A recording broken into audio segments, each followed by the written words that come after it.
Good morning, good afternoon, good evening, wherever you are in this wonderful world and this wonderful day. Welcome to BaylorIC Worldwide Television. We have another feature, and we're with Eugene from the boxing world. Eugene is from Ukraine. Am I correct? Yep. And he's an avid boxing fan, and does keep a lot of tabs on Ukrainian boxing. And this is great because we can't read Ukrainian, but obviously Eugene can, so we can get the latest news. So Eugene, how are you feeling today? Wonderful.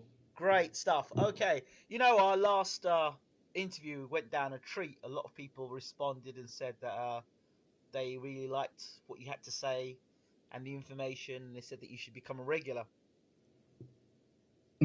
Well, maybe I will. Good, good, good. All right, so what's the latest news, Eugene? Okay, so we'll start with Bashir and the information that we missed before. Okay. So we can close it up, and then we'll move to how it relates to Anatoly Lomachenko. Okay. Previously in the last interview, you mentioned Kovalev as they wanted to make him, add him to the stable of Anatoly Lomachenko as Yes. Eastern Bloc fighters training at the same coach. Yes. And then some bits and pieces that I can pick up from latest interview with Alexander Krasuk, main manager of K2 Promotions. Right. And his thoughts of possible thoughts. He never actually reveals it, but the way he puts his language is we can kind of speculate on what they kind of plan to do. Okay.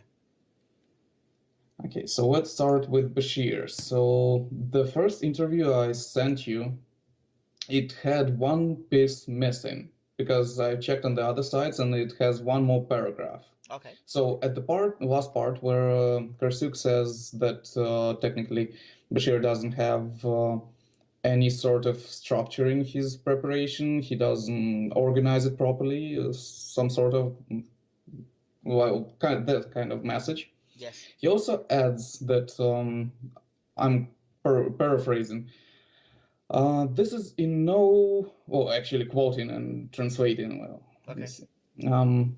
this is by no means a criticism of highly respected by us James Ali Bashir. He's a great trainer and wonderful professional and a good person overall. It's just at the moment Usyk needs to progress. Let's put it like this. We are trying to learn from other people's mistakes and not on ours. We realize that when there is sense of discomfort, we need to get rid of it immediately. That's the piece that was missing. And it still doesn't change anything. But because at one point he's saying that they highly respect James Ali Bashir, he stated that he's a great trainer and a wonderful specialist. And at the same time, he says Usyk needs to progress and Bashir doesn't fit, right? So. Well, Bashir, when I spoke to Uncle Bashir about this, he exploded. He's like, "What do you mean I don't know how to set up a training camp? What do you mean I'm disorganized?" He said, some of the things that happened in the camp, I had no control of whatsoever. Yeah, I can imagine that. He said never in the history of being a trainer had he ever had a situation where he did a training camp and then at the weigh-in wasn't present.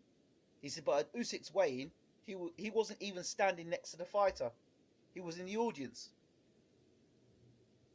Yeah, that's not a normal situation, and I can't say anything to it because he was there and I wasn't. So yeah. The other piece, I actually did a translation of it as well, where he's saying the interviewer was saying the situation with James Ali Bashir, with whom Usyk stopped partnership. It wasn't nice. In American press, the trainer expressed quite a disappointment with Alexander. I'm assuming that he's taken your interviews as American press. Well, okay. It's some kind of misunderstanding, I guess, from them, because in Ukraine they're just generalizing. Anything English spoken is somewhere over there, to the west. So Well, BaylorIC is based in America. I mean, so I guess they are. isn't it Irish? No. I'm living in Ireland at the moment, Oh, but I the see. the actual BaylorIC Worldwide Television is actually American. Yeah, so yeah, it would be Okay. American. So they are partly true, correct? Okay. Okay. So what he responds to that, we don't see it as an insult. I mean, towards James Bashir, right? Every journalist sees it differently. Somebody thought there was a conflict. Others, being influenced by such thought, added something of their own. I'll state it again. There is no conflict. There was none, and there will be none. Even more, Bashir remains our friend. Well, how do I put it? When you're stating someone is your friend, you don't crap all over his career, which spans over 40 years, right? Yeah. So, and that's what technically he's doing. I don't know what his motivations are, because maybe he's just giving us vague nothing. Like he's saying a lot of things, not to tell us nothing. Because the things that he say, they don't add up to a reality, which is the same case when person is lying. I don't know. Maybe that's the case. Maybe they just don't want to tell us all the truth, their thoughts and their ideas. But that's what he stated about Bashir in total, and the whole picture is kind of doesn't stick together. Okay, so what happens next is Usyk moves to train with Anatoly Lomachenko.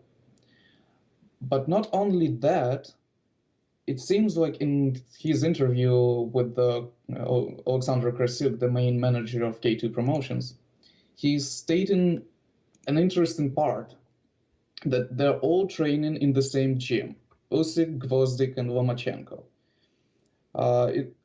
I'm not part of their training camp, but as I remember, Anatoly was preparing them together for the Olympics as well.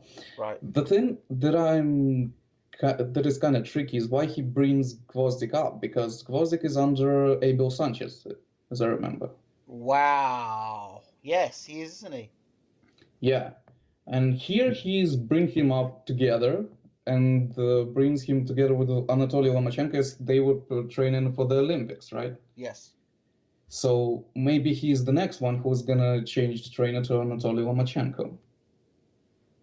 It seems the plan is get them a world title shot and then all come to Lomachenko. Maybe it's that way. Maybe it will happen before. Okay. I don't know. So, and this gives us an idea, like they're getting together the Olympic team. Yep. But the thing is, Anatoly Lomachenko teaches different style of boxing. You can see it in Usyk and Vasily Lomachenko styles. Yes. A lot of footwork, a lot of boxing, tire your opponent, don't go for dangerous shots, So the thing is, Abel Sanchez is a different kind of trainer. Yes. So he's either gonna take him for a few, he's gonna set him back for a few fights before a title shot, or he's gonna do it for after he has a title shot. Whether he wins or not, it's debatable, So this leaves us with the situation with Kovalev, because many people thought that, okay, so Kovalev is changing his trainer. Let me check the link. John David Jackson, right? Yes, that was his trainer. Okay, so he stated that he no longer wants to work with him, and what he's saying about trainers like in America.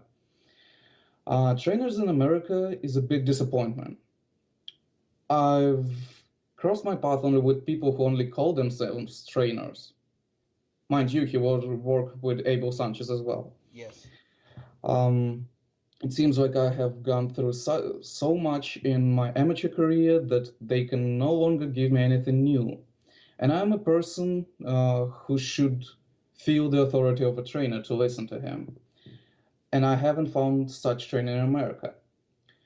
Um, was I training with Jackson? I would say he was standing next to me and he was learning from me.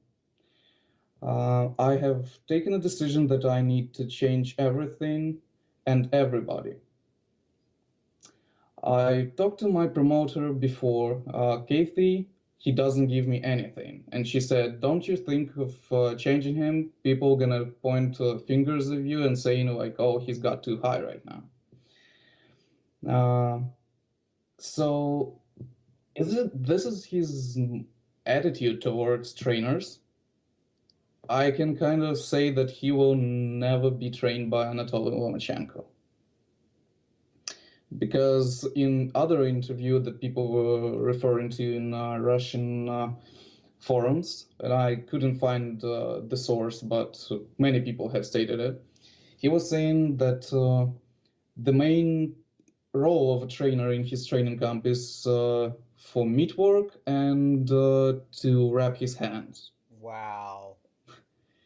Well, I can tell you this much: the reports that I got coming out from, from I can't say who the sources are, but Kovalev isn't the greatest listener, and often there are times that John David Jackson give Kovalev instructions, but he'll do his own thing. So John David Jackson will say, work on A, B, and C, and Kovalev will ignore all of that and do his own thing. And of course, the fight itself is a good example of fighter and trainer not working together. So the proof in the pudding is in the eating. And if you've got that sort of an attitude that no trainer can teach me anything, then at the highest level you're going to get exposed. And if he takes that attitude going into a rematch against Andre Ward, he will get beaten more convincingly in a rematch, because you can't have that sort of attitude. You need to have a trainer to be a different, another set of eyes. And if he's got that sort of arrogance to believe that all a trainer does is give you mitt work and wrap your hands, then what do? Do they not guide you inside the ring? Fighters Well, greater than himself needed a trainer. I don't understand. I don't understand Kovalev. Some of the things Kovalev says at times, some of them are arrogant and sometimes downright stupid. Some of the things Kovalev has said.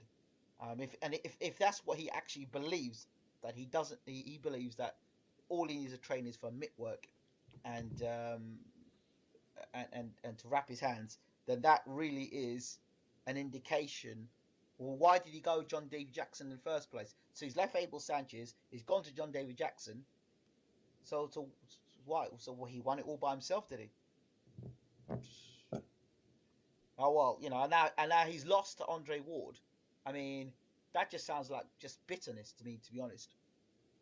yeah, I guess. He was the guy in the ring that allowed Andre Ward to get up, not John David Jackson. He allowed Andre Ward to get up, allowed Andre Ward to get into rhythm, allowed Andre Ward to, if you want to say, steal the title from him. He still allowed it to happen. Andre Ward didn't climb for the ropes and take the rope, the belt, and run away with it. He had Andre Ward on the deck. He was this massive puncher. So I mean, and he Yeah, could and when he had Andre Ward on the deck, why didn't he finish him off? Why there did he was go? some talks about conditioning. He was talking about that he gassed too much because the training camp wasn't right. We did it too early or something. But for me, like, it's no excuse. Okay, training camp is on you. Like, you have done it so many times. Well, if you look at his condition before, when they were matching him up, Andre Ward and Kovalev, and you had them side by side. Remember when he was wearing that white T-shirt or the white jumper he was wearing? He looked Mm-hmm. like a cruiserweight standing next to Andre Ward. Yep. So it's down to the fighter himself to keep his body in good shape, to be a professional. If he decides to blow up to 190 or 200 pounds and then come into camp heavy, that's his problem. If you want to be a world class athlete, you need to live your life accordingly. That's what I think. That's my personal opinion. But don't blame your training camp. You're fighting for the championship of the world. You're the world champion. Everybody's watching you. Biggest fight of your career, and you're saying the training camp didn't go right. It's poor excuses. I agree. Well, there's nothing I can add up. What about the Chilimbe fight? What, the training camp didn't go well? He had a cold then, did he? It just seems that guys who seem to make him look. I mean, Kovalev is no. I love Kovalev, right? As a fighter, I love him, but he's no genius. He's no Sugar Ray Leonard, or he's no boxing wizard. He's come straight forward at you. He's heavy-handed, but he can be outboxed. He's slow on his feet. He's pretty flat. I'd say he's pretty flat-footed in comparison to like a Chilembe or Andre Ward, who's moving a lot. Ward not so much now because Ward has actually planted his feet more to get more power on his shots. But anytime anyone gives Kovalev movement, it gives him problems. If you stand right in front of Kovalev, if Andre Ward stood right in front of Kovalev and he dropped him and he knocked him out in the second round, or whenever he dropped him and knocked him down, and Andre Ward didn't get up, he said he had a great training camp. Yeah, I guess so. So all the training camps beforehand, when he's knocking all the everyone out, it was okay. But now he's lost a fight. The training camp's a bit dodgy. Why didn't you say the training camp was dodgy when he was winning fights? It's an open question. Exactly. It's just like pointing fingers at the moment. So, good luck to Kovalev. Like I said to many people on my channel beforehand, when he was just coming through the ranks, I said, this guy is going to be very dangerous. And I said, this guy will clean up Nathan Cleverly in a few rounds. And he did just that. So, he's still a phenomenal puncher, heavy-handed puncher. Some of the statements he's made has been distasteful. But as a fighter, I still like him a lot. And he's got a lot to offer the sport. Well, we always separate people from what they're in the ring and what they're in their real life, because then we wouldn't have many great boxers if we were taking them for what they speak and what they show. Those two different. Absolutely. But that makes him a character in boxing. Let's not be a fool here. I mean, characters are what we need in boxing. His rivalry with Stevenson is still one that's brewing. So I guess, I still would love to see that fight. Yeah, well, maybe we will, because he's quite at the top of the rankings right now. Yes. So maybe if the fight with Ward falls through, he will take another route to, I don't know, to make it square with Adonis Stevenson. Sorry. There's another guy. There's another man. Arthur. I can never get his name. Bebitev. Beterbiev.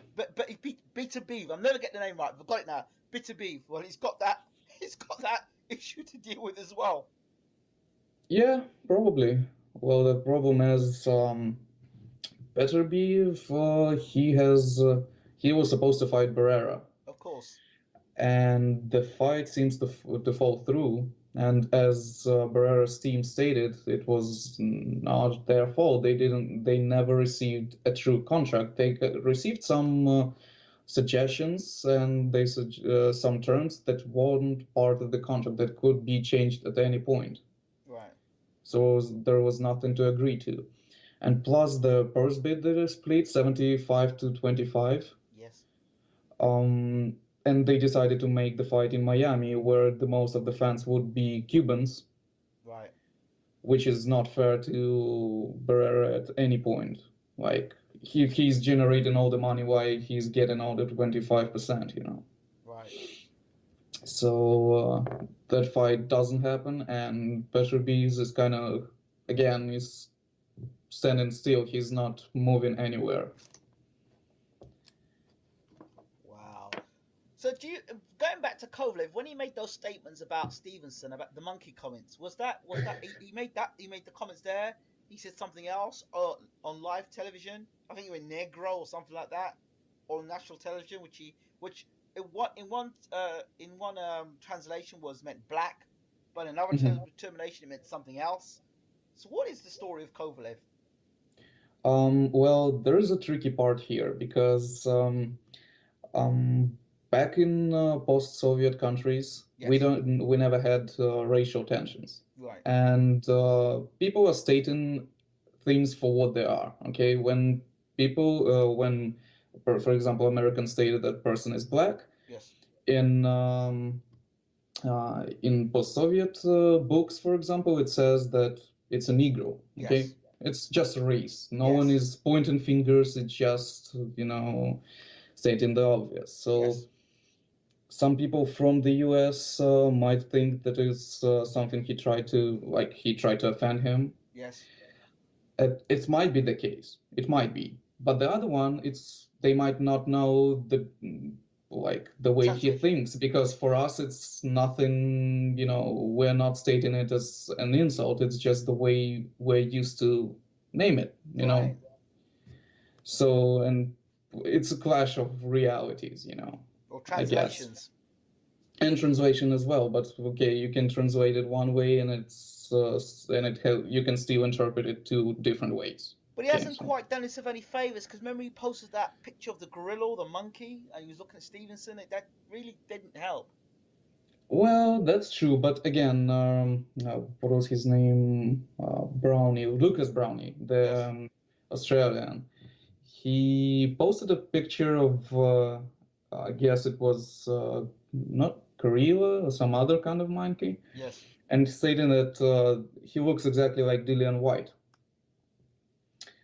And again, people jumped on him, saying that he's racist and all sorts of typical stuff. And he's saying, "Well, wait a minute. I mean, the dumb look, the long arms, and all the stuff. So you never know. Okay, maybe he is, and he's just playing a troll. Maybe he's not. But what about the Jean Pascal situation with Kovalev, All where right. What was it? Pascal called him a racist as well, and then Pascal called out John David Jackson, said, if he's racist, why are you still training him?"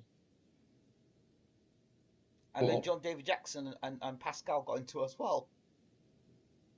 hmm.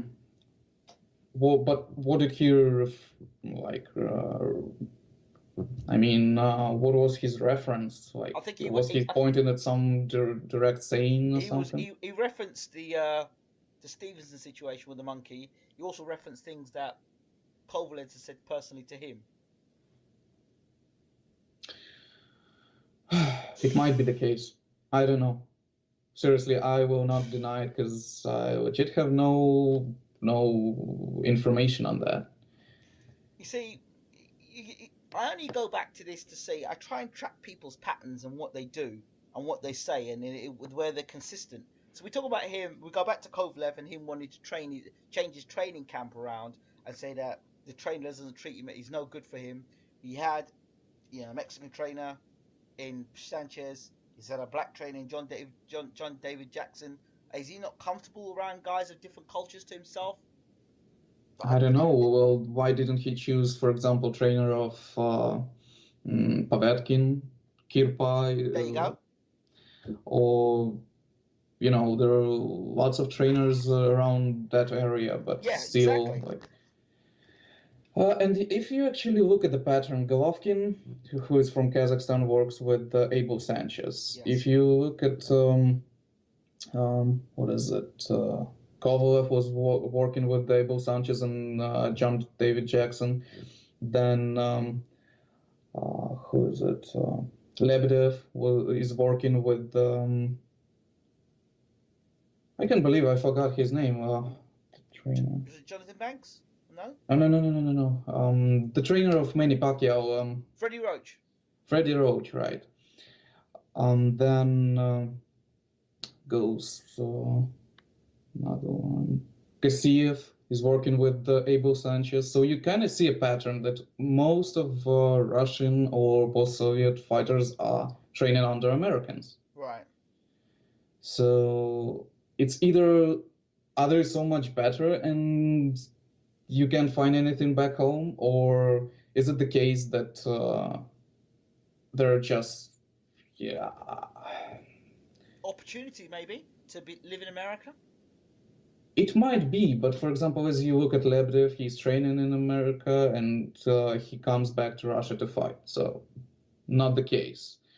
See, one of the stories that I heard was potentially Usyk left Bashir because his new manager, would give him the opportunity to set his family up in America. And one of the stipulations was to get rid of Bashir for this to happen. I don't know if this is true or not, but it would make sense. As they stated before, they are not planning to move to the US. So, like Usyk himself stated, "Nah, I will remain in Ukraine and I will keep my mandatory fighters in fights in Ukraine because he can generate a whole lot of crowd. So, for example, he can generate like an entire stadium for like 50,000 people or something." Yeah. And it seemed to me that they're fighting in the US to create a fan base, first of all, and for more like name fights. They're picking something that he would look good against. But as I see, for example, of the numbers, he doesn't generate as much money as he would do back at home. Right. So there is a bigger picture. I heard his next opponent is Michael Hunter. Yeah, he is. That could be an interesting fight. Your thoughts? I don't think it will be any different than Machinu. He will go in and he won't be brawling him from the first rounds. He will get a pace of it. Then he will try to tire out his opponent. And once he feels that his opponent is tired, he will get him out of there.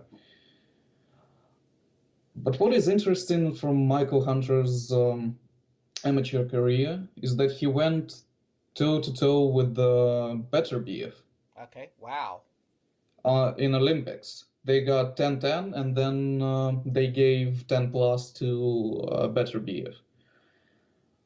But their score was even, from the first counting. So, I don't know, he might have something in him. Maybe he will fight like he never fought before, because it's a title shot, he's young, he's got some resume, not like brilliant one, but for 12 fights, it's pretty good. Wow. Could be an interesting fight. Beterbiev, I dropped Usyk with a body shot, people tell me. Yeah, it happened. And Usyk got up and he won on points. So, yeah, he kind of, I don't know, was it a body shot or he didn't count it? I don't remember because it seems to me that the referee didn't count it, but I need to go back and look it up because I do remember him dropping him. Okay. Something else that came straight to mind.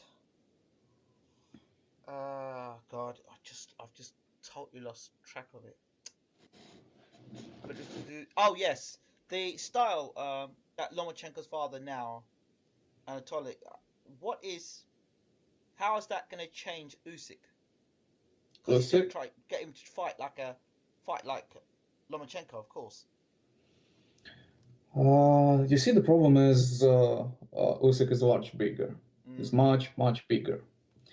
So the thing is, he might make a little adjustments to it because the thing that everybody notices about Lomachenko and Usyk is their footwork and how similar it is. And believe it when I say it, it's because of the national dancing. Okay. So they both were taking national dancing courses. And the dancing Gopak requires you to flip in the air, like technically spin around your your orbit. Yes. And it requires a lot of balance on foot. Okay. So I guess they will focus more on that aspect, on moving a lot and choosing choosing the right spot to land the punch, maybe more of a timing, but I don't see it changing too much from what it is now. Maybe he will feel like with time he will feel more confidence and his fights will go shorter, for example. Maybe they won't because at the same time they never try to go in too aggressive. Unless it was like a really short fight. If you look at, for example, his fight with Joe Joyce at WSB, Yes. he was taking some punches to end some punches. His Right. face was red. You can see it. So we might see some of that. And the interesting thing is Anatoly Lomachenko has some love to work with the southpaw. I read in one article that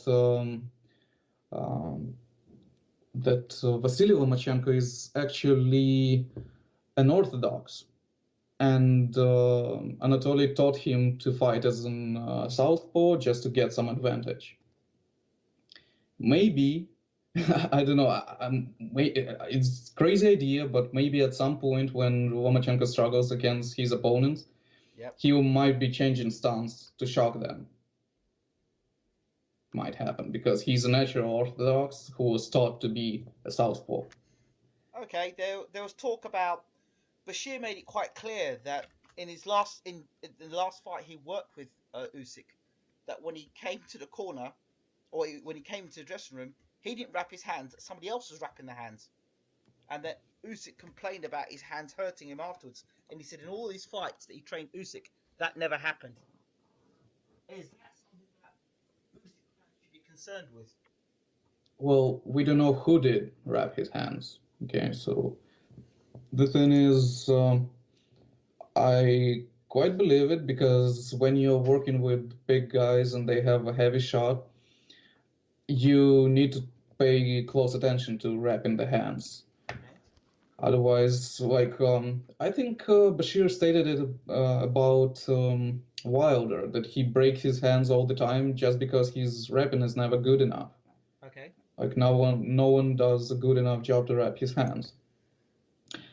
And I think, yeah, I've sent you a picture of Usyk standing in dressing room, and there's Vitaly next to him, there's Krasuk, and Bashir. And the person who takes out either takes off his gloves or maybe because I don't know whether it's before or after the fight, or put in. No, it's probably taking off his gloves because they. Wait a second. Yeah, it's before. So the person who is putting on his gloves and tying them up, it's not Bashir. Right. So that's the person that is actually wrapping Usyk's hands. Yeah, I don't know who he is. I'll just send you the link to the tweet I sent. Okay. There you go. So I've heard that he had a different conditioning trainer because Vatamaniuk couldn't travel with him as he was preparing Denis Barinchik for a fight in Ukraine. So they got another conditioning trainer. But is he the one or it's some other person? I don't know. Because I know that is the assistant trainer with Bashir was actually a close friend of Usyk, who actually I think they got rid of him as well, didn't they? Yeah, Sergei Vatamaniuk, he doesn't travel with him to US. So once they decided to start his career in the US, they never took him with them. Why? I don't know. Well, first of all, Vatamaniuk, Sergei, I believe his name, Sergei Vatamaniuk. He trained some other boxers back in Ukraine. Right. So it might be his decision. Well, I have some responsibilities here. I can't travel, or maybe they decided to change the camp completely. Both are the things. It's an open question. They never give us the true or the complete answer because it never adds up or it's always so vague. So we can only speculate on it. Very, very interesting. Tell us more about this heavyweight that Uncle Bashir revealed to us in his last interview. Vlad Sirenko. Yes. So he won Ukrainian Boxing Heavyweight Cup. He tried himself in WSB and he wasn't like as successful as, for example, Usyk or Lomachenko, but Right. you know, they're different kind of guys. Right. They're the Olympics one, so it's a little bit, they had more experience. But he's a guy with good technique and he can punch. So if Bashir decides to work with him and take what he... Bashir has been working with him quietly for a long while now, I understand. Oh, I see. Well, there is not much information about him, as media pays information only to those who are generating a lot of funds. So Yes. We might, well, I can keep looking for the information for like in the future. Okay. Because, well, I guess we'll get more information once either he stays in amateur for some time, WSB, I guess, because he's already there. Yes. And maybe move up to professionals. Okay. Maybe we can see some good progress of him. Okay. But other than that, there is not much information. I'm sorry. Okay. It's just the way it is. Okay. We'll soon enough we'll find out what's going on with that situation. When any major development that happens, I'm sure Bashir and yourself will know about it in the future. One other gentleman, do you remember when I did that interview with Usyk? It was Usyk, the assistant trainer, and there was a fighter that was with him as well. Denis Berinchik, silver medalist from the London Olympics. Yes. What's going on with his career? Well, he's training under Vatimaniuk, the assistant trainer of Alexander. Yes. Or I guess previous or ex-assistant trainer. Yes. His career is not being as fast-tracked as Usyk's. Right. Because some of his fights revealed some flaws. Right. So they're taking a slower pace. Okay. I believe his last fight was with Juan Acura. Wait a second. Yeah, and for some time he will remain based in Ukraine. Maybe when he gets some more fuss, he can move up to America as well. As for example, another gold medalist did Hitrov, Evgen Hitrov. Okay. Yeah, he was middleweight and he lost last fight. Yeah, I believe he did. Yeah, so I'll send you another link to that fighter that you were talking about, the Berinchik. Okay. Well, I guess we'll see where it goes in a couple more fights. And he's kind of inactive. He started his career in 2015. He had 3 fights. Then in 2016, only 2 fights. So when you start your career at age 28, like professional career, right? Or 27, and you take only 3 fights is good for 1 year, and then 2 fights. Now he's not fighting for the first half of the year. I don't know. Like, don't look good, does it? Yeah, like he should be hurried with his time because he doesn't have much left. Because okay, he's got a luggage of knowledge that he brings from the amateur. Yeah. But it's still a lot of work to do in professionals, Okay. and it's. There's another gentleman. I'm sure he is Ukrainian. I could be wrong, but he fought the guy that Ricky Burns has got a unification with. He got knocked out in about a minute. Ricky Burns, Burns, the light heavyweight, right? No, Ricky Burns is I think he's super. I think he's No, Ricky Burns is a super lightweight. Super lightweight or light welterweight. light welterweight, yeah, Super lightweight. super lightweight, yeah. And it's the guy he's unifying the title with, the African fighter. But he fought a guy before that fight. I think the guy was from the Ukraine. He got starched in a round, and like everyone was shocked because everyone was rating this guy up. Was it before the fight with Terence Crawford? No. This is Ricky Burns' opponent. The guy he's going to fight to unify the championship with. He knocked the guy out in the first round. I think he's from the Eastern Bloc. I don't see anyone like that actually in the first round. I'm sure. I'll box check it now. But I'm sure that I could be wrong, but I'm sure he was because I was stunned. No, I believe you like in the first round. You sure it's Ricky Burns? Yeah, Ricky Burns, the guy who's gonna. Oh, Julius Ndongo. Yeah, he was fighting Troyanovsky. That's a Russian guy, the IBF and IBO champion. I think so. I'll tell you now. Yeah, it was in the same fight night as Denis Lebedev versus Gassiev. I remember it. Yeah, he's fighting. Yeah, he's fighting Ndongo. It's in Ndongo. Yeah, he's 21. He's 21-0, and he knocked out. Yeah, Eduardo. Edward Troyanovsky. Yes. So the thing is, yep. We didn't see much in Troyanovsky fight. Okay, he got knocked out. Some people pointed that he had his eyes closed back at that moment because he was yelling on something. I don't know. But the thing is, Ndongo is such a, I don't know, unknown figure in boxing. Because if you check, for example, his fights, first of all, you can't really find the footage because it was all in Namibia.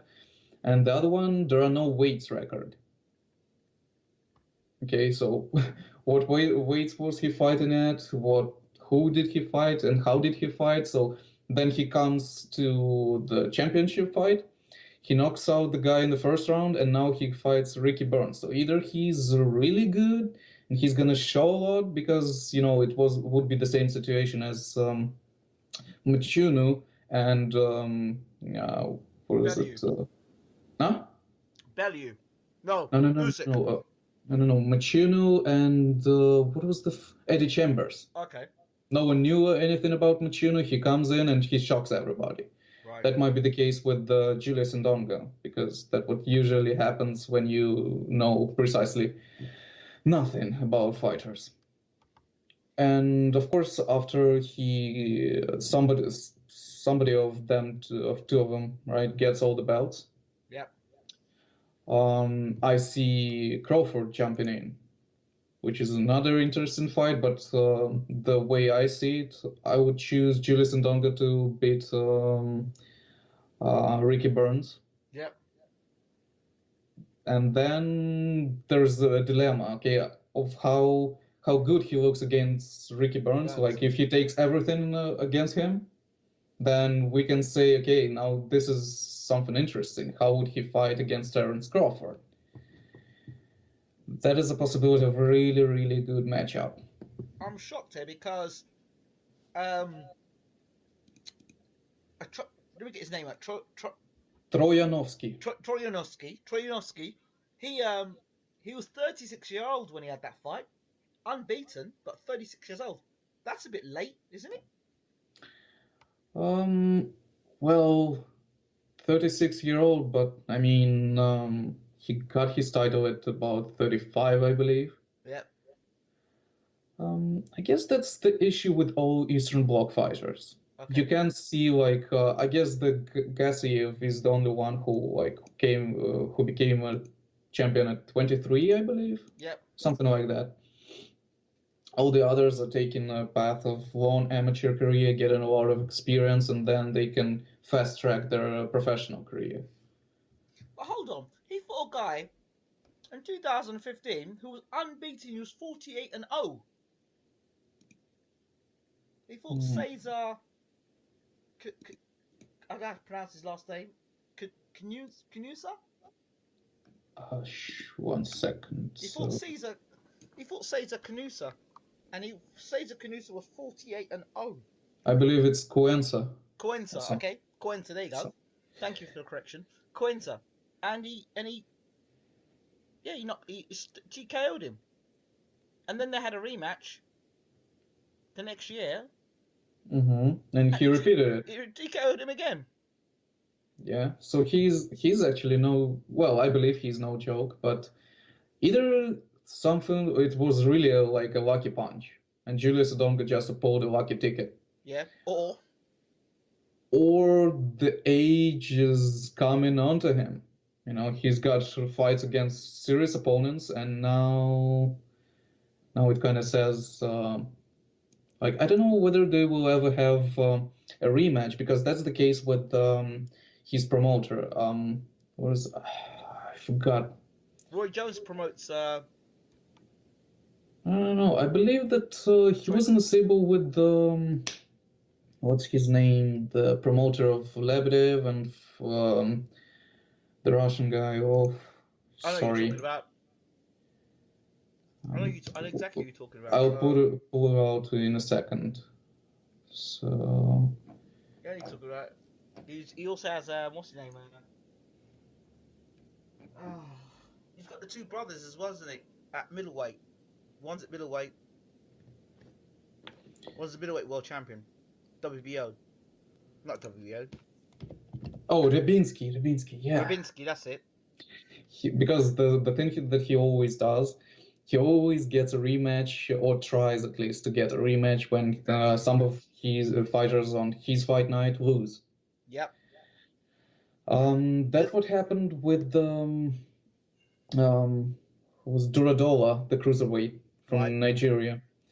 And then I believe that they wanted a rematch, and then when Duradola team said they want nothing to do with it, yeah, they said that they found doping, like the PEDs, in his blood, in his system. Ah. But WBC ruled out that because there was a big scandal with the Russian like government agency of the PED and doping. Okay. That they are not trustworthy. They ruled out that Duradola was clean. Wow. So, did I feel the same way about Povetkin then? Well, it leaves an open question, okay? Like, because if they, as they, for example, now show that much of the Winter Olympics in 2014, as it stated, was the fighters were all on PEDs. Right. Then it leaves a question open. Was it the Povetkin progressing that much and getting like so much better after Klitschko fight, or was he getting juiced up so badly that no one in the ring could fight him, as he knocked out John Dupas in 6th round? The fight who wasn't knocked out flat out cold against Deontay Wilder, right? Exactly. So that's some serious questions that you ask there, the Povetkin. And the other thing I would say is, well, all those guys that got knocked out and their careers have been damaged by Povetkin, Takam being one of them. Takam had never been knocked out until he fought Povetkin. Remember that fight? Yep. And then you had the Shah fight, and then you had the Mike Perez fight. I mean, these guys, surely they probably want to get compensated if it's the case that Povetkin has been caught using PEDs. Yeah, well, the case is, if there was going through the government system, yes, and they could have forged something or changed something, which again I have no proof of. We're just speculating here. Of course. Then it might be the case why all of his opponents are getting out of there in a KO. Because before he had some tough fights, but it wasn't the KO wins. He was fighting with Marco Hawk. It was a majority decision. He fought Chagaev. It was a unanimous decision. Okay, so when he was fighting tough guys, he would be getting a decision, not a KO.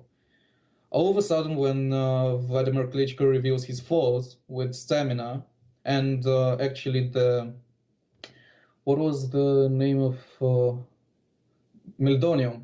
I believe, the Yeah, drug that was yes. found in his system the first time. It increases the stamina. It does. It's not a steroid. Because the way he looked against Klitschko in their fight, like Klitschko was able to finish that fight whenever he wanted. Like he knocked him down 3 times or 4 times. I heard rumors he was told on no uncertain terms, do not knock Povetkin out. I heard it too. You heard that too? Yeah. Interesting.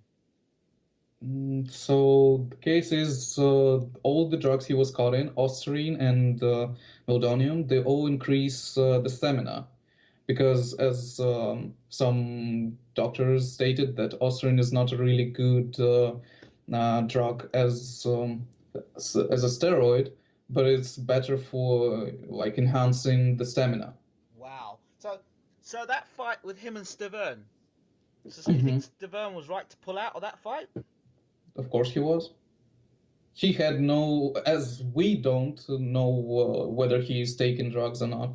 We can only believe the official sanction body, right? And WBC said no title fight. Okay, we are not given the WBC interim fight. So he decided to pull out, and the same night they brought John Duhapas. Yeah, exactly. He was on standby. Yeah, they expected something like that. So, and the other thing that actually made me laugh is that he, even though he was caught on PEDs twice, he will not be stripped of license. That's a big hello to Tyson Fury. He wasn't even caught on PEDs and he's still stripped. There you go. Yeah. The thing is, he he will not be stripped of his license as he still can fight in Russia. So they can still bring on more fighters Oh my god. who he will knock out in whatever number of fights rounds he wants, because he no longer needs to obey WBC rules of PEDs and whatever. Travel to Russia at your own risk. Yeah. Helmet not included. Yeah. We may have to nickname Povetkin Bane from now on. But what I found absolutely disgusting was that the fight has been cancelled or suspended and said, look, you're not fighting a WBC fight with Stavern because we suspect you're on PEDs. We suspect that, so we have reason to pull the plug on your fight. But not only that, the show must go on. He then goes on and fights another WBC rated fighter and knocks him out. Yep. I mean, what? Well, the thing is, many people are actually, like, I've been reading forums in Russian media, and many people have been shaming Stavern for not taking the fight because, oh, you're such a fool, you're not getting the money. No, like, what? Seriously, people? Yeah, of course. And all those people shaming Stavern, of course, they would do it as well, wouldn't they? A lot of people, you notice a lot of these boxing forums, people are very hypocritical, right, and contradictory. They'll tell you, well, you should have taken that fight, mate. But stick them in the ring, they would do exactly the same thing. In fact, some of them wouldn't even face Povetkin. They would have swerved the Povetkin fight. Yep. So I mean, a lot of talking nonsense, to be honest. And after that, say Stavern steps away, and then he sees Duhapas gets actually knocked out cold. Something that Wilder couldn't do. Cold. Povetkin laid out like a carpet. It was laying beneath the ropes or something. Exactly. He was looking under the ropes. It was crazy. Like the way he would get out of there, it's something I would actually not recommend anyone doing. I hope he got paid well for that fight. I hope too, because first of all, it's 1 night notice. Okay, it might be the new world record. 1 night notice.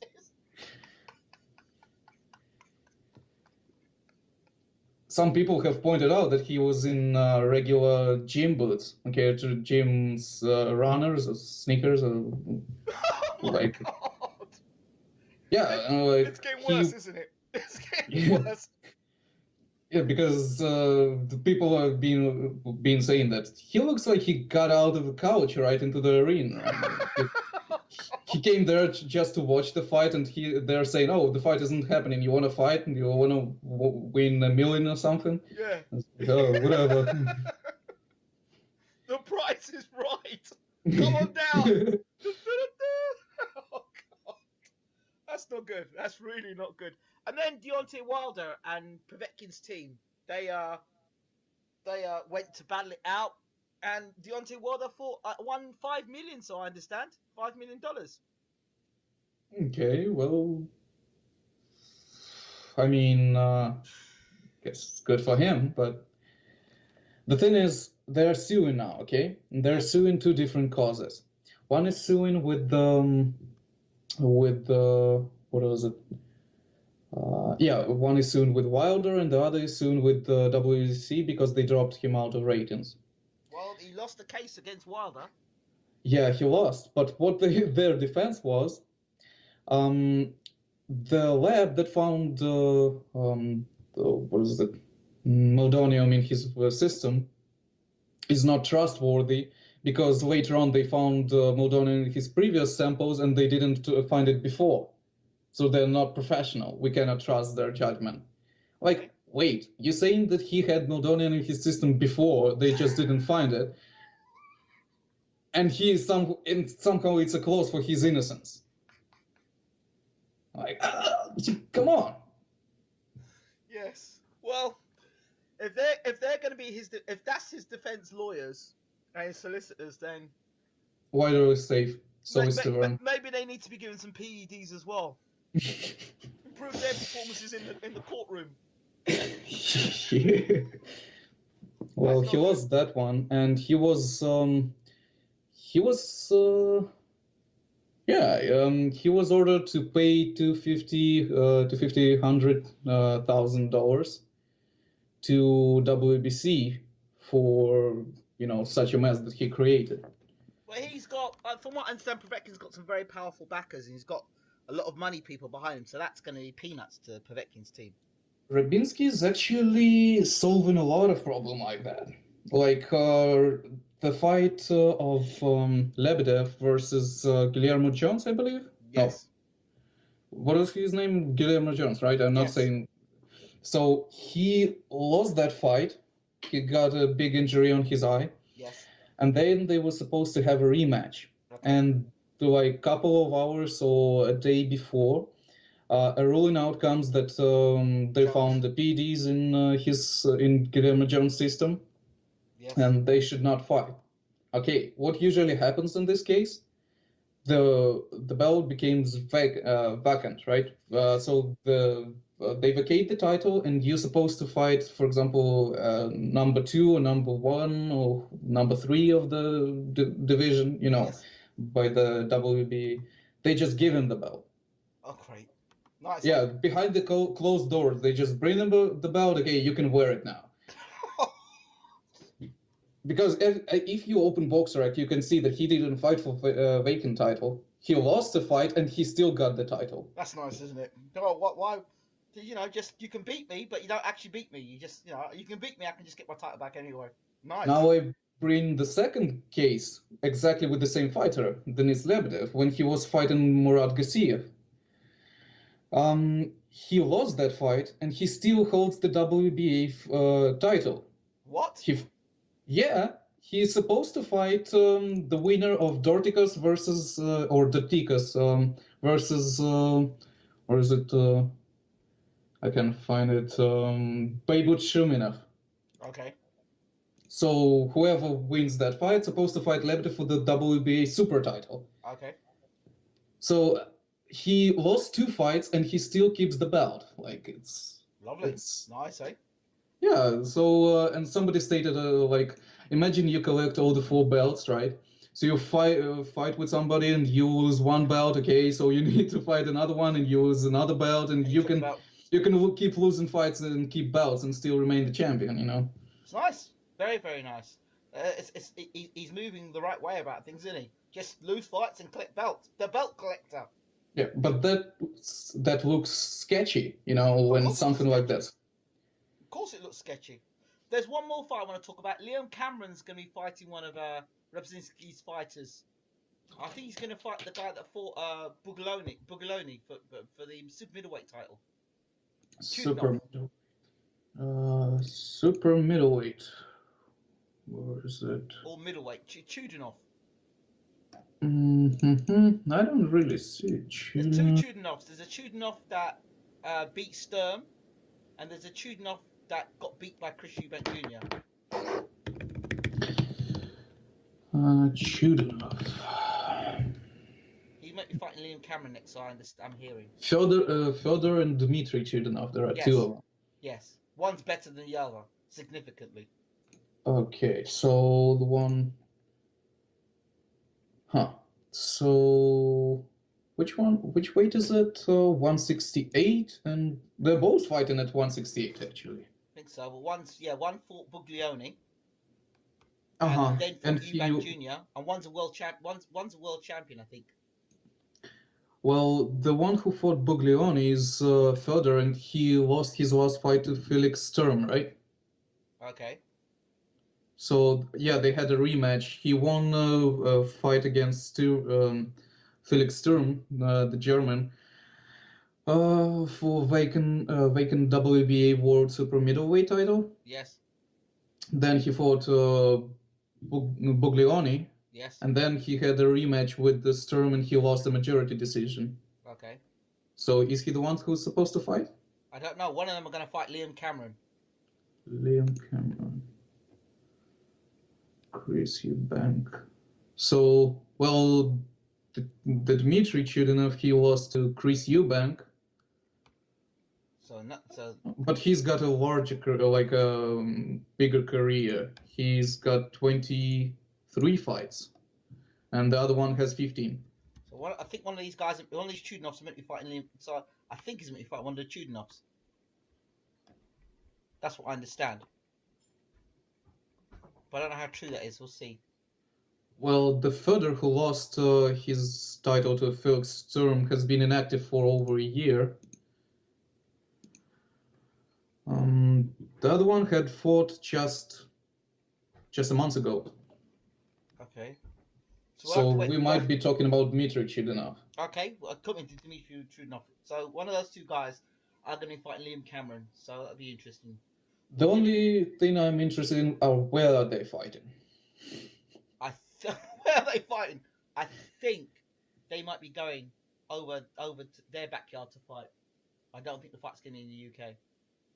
Yeah, well, that's tricky, you know, because remember, whenever something happens like unpleasant like that, they're always trying to pull out the PED card, and the fact that it didn't happen with Troyanovsky leaves me they're becoming carefuler with that card because it didn't work with Duradola. Okay. Or it's gonna be a fully normal fight and we shouldn't be worried about it. I don't know. Okay. Because the thing is about those fights in Russia, they're brought there not because they generate super lot of money, but because more of an entertainment. You know, it's not so much fighter-based fights than the show-based. Ah, so the show means more than actual result. Yeah, well, that's Duhapa's case, okay? They brought a guy in one night notice and he couldn't show any performance, but they still wanted to see that fight, so that kind of tells you something. It does say something. Finally, I could not end this without talking about the big fight that's next weekend. Golovkin, Jacobs. Uh-huh. The man from Kazakhstan. They asked him the question, are you immortal? He's, I'm just a regular guy. Well, what are your thoughts? See, He's not as big technician as, for example, Dmitry Pirog was. Okay. He's the guy who comes straight at you. And will it be enough to, for example, get Jacobs out of there on KO, as he usually does with his opponents? Or he will have to go on points? But I see him winning that fight. For some reason, I have that feeling. Like, Okay. You don't think there's no possibility of an upset? there is always a possibility of an upset. Otherwise, we wouldn't be into boxing. Of Because course. I mean, you look at his fight against Kell Brook, and you wonder, well, okay, if Kell Brook can land them kind of hands, what happens if Jacobs lands those sort of hands? That's true. And Jacobs is not jumping out 2 divisions. Okay, he's fighting in his division. Uh-huh. The other thing is, people say that Gennady Golovkin's never been rocked before. That's not true. I saw a video of him earlier in his career. He got hit with a left hook and his legs did a silly dance. Yeah, well, he's usually okay. So people are saying like, oh, Gennady's not in trouble because he's got granite chin. Well, know how many people have believed that and got on the canvas? Exactly. So you should never trust your chin. You should rather trust your boxing skills. He's got into a bad habit of doing that, taking shots, and I asked Abel Sanchez, does Gennady deliberately let himself get hit? He says that's rubbish. It's absolute rubbish. Gennady Golovkin does not stand there and let you hit him. He says that's rubbish. That's mistakes he's making, and that's his trainer saying that. Well, I would rather believe trainer because he's seeing on from the other perspective than. Because if you let him get in a punch, then, you're rolling a dice that is pretty dangerous with chances. The thing that I actually wanted to talk about really quickly, because you're about to close it, is the thoughts of Krasuk that gave me about Usyk's future. And it was... he was asked about Bellew, whether they would fight Bellew at any time soon, because Bellew have came out victorious against David Haye, right? Upset. And what he said was kind of, you can interpret it both ways, because what he's saying is, Bellew has stated before that Usyk is the only one who can cause him trouble in the cruiserweight. And Krasuk responds, I don't think it changed. He can not only cause him trouble, but also do what Haye didn't. When he said that, I had more of a feeling that he's talking about cleaning up the division entirely rather than just knocking out Bellew. Because before he stated that they are not thinking about heavyweight just yet. It's too early to talk about it. Okay. So those two ideas are kind of like, they have some cohesion in between them, Okay. So maybe I remember Bashir saying 2 or 3 fights, clean up the division, and then go on to become heavyweight champion. That might not be so easy because there are other landmines and promoters you have to deal with to get the fights, to make the fights happen. And of course, Usyk. I mean, the fight that everyone will probably want to see is Usyk versus Gassiev. I mean, that's a great fight. And the other thing to think about it is if Usyk moves up to heavyweight and Klitschko is still around, there can be some unpleasant things happening. They're either gonna put him into stable, to wait a little bit, which is not beneficial to him, or because Klitschko said that he wants to retire a champion. Yeah, I can see him. Me personally, I can see him beating Joshua and then retiring. Yeah, he might do that, or he might get in with Steven or Wilder, whoever wins, because as much money as they generating right now, like it's so much money that you're set up for living. Like that's true. And let's finally close on the Klitschko thing. Do you think he can do it? Yeah, surely. Like he's a heavyweight who keeps a really healthy lifestyle. Yep. So it's not like yesterday I read about Tyson Fury being 350 pounds and my face just melted. Because even though he can make the weight for a fight whenever his license issue been cleared, Yes. it's not healthy for you to lose that much weight No, it isn't. every time. It isn't. So Klitschko can do it. He can win Joshua. On the other hand, Joshua can land a good punch on Klitschko, and as Vladimir showed before, he doesn't hold as good as Vitaly would. So Vitaly wouldn't punch as hard, but he would take bigger punches. Yes. And Lennox Lewis actually proves that. So they have a little bit of difference in between them. He might win, and he will be there for another couple years. Then I believe he will retire because at some point he will just feel that he doesn't have it anymore.